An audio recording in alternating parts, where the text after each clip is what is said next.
आज मु बिरी चाउल बरा बनैमी। देखो मुझे बिरी चाउल बतुरे रखी गोटे जार आनी से जार बिरी चाउल को देदेवी मुझे पानी देदेवी टी मो पुओ मो सहित कम करदे ढाकन को देखो बाटिकी नहीं पलि आसली ताको गोटे पात्र को बाहर करदेली।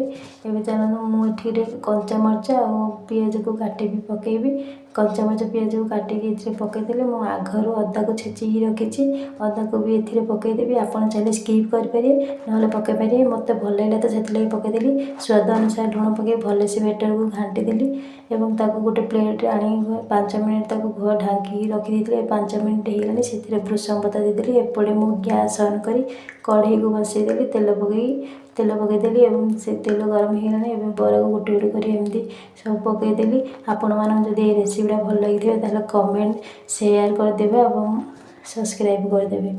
देखो एमती लो टू मीडियम आंच छाणवे एवं गोल्डन ब्राउन होगलानी बरा ताक बाहर करदे गोटे पात्र को प्लेट रे बाहर करदे बाबा को देवा खाଇବା कौन कहउछन बाबा नेला ताकिला केमि लागुची कहिए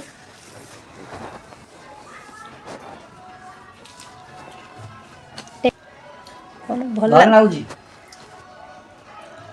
ଆପଣ ଏମିତି ଥରେ ବନେଇ ଖାଇବେ ନା ବିରି ସୁଜି ବରାକୁ ବି ଭୁଲି ଯିବେ।